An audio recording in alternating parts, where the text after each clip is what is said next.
و نام نهضتان دیگر در این عالم نخواهد ماند. به آن موزرد قاتل هم بگو او هم نخواهد ماند.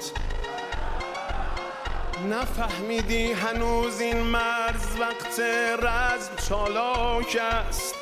ز تو قلدرترش امروز در خروارها خاک است. در آن جنگی که میگویی شگفتی کم نخواهی دید و تو تسلیم ایران را به خوابت هم نخواهی دید. اگر تاریخ میخواندی چنین هذیان نمیگفتی، چنین لا طائلات از ملت ایران نمی گفتی. تو هم مانند فرعونی گمان کردی نمی میری.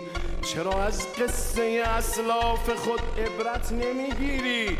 اجل در بردن جان است و یک دم هم مردد نیست. به قبر کارتر ریگان سری گاهی بزن بد نیست.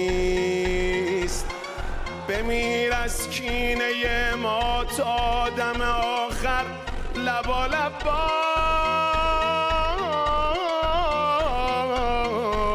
از این پس نام ایران را اگر بردی مهندس